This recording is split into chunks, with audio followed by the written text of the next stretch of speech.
आसिकारे महापुरुष मोहम्मद जन्मदिन ईद मिलादुन नबी महासमारोह पालित। गंजाम जिलार आसिकाठारे थिबा जामिया मस्जिद पक्षरु ईद मिलादुन नबी पालन करा जायछि।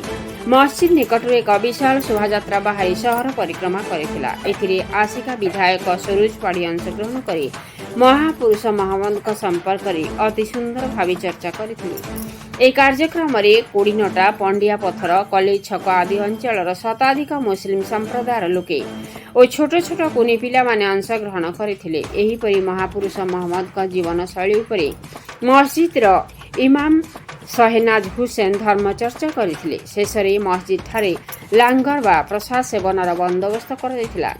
ବରିଷ୍ଠ ସାମ୍ବାଦିକ ମୁନାଫ ଶରୀଫ, नासर शरीफ, हुसैन शरीफ, शेख साजिद, शेख बाजन, अब्दुल समी, महमूद खान, महमूद शरीफ, सैयद इम्तियाज, शेख अली खान थिबा 12 जन जना पड़ी। नवरंगपुर जिल्लारू रविनारायण महांती रिपोर्ट, मसीहा न्यूज। आपण मसीहा न्यूज यूट्यूब चैनल को सब्सक्राइब कलेनी कि? जदि करिनाहंती एबे करिनियंतु।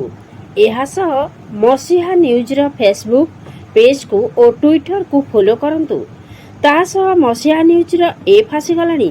निज मोबाइल रो प्ले स्टोर रो डाउनलोड करनियंतु। जय जगन्नाथ।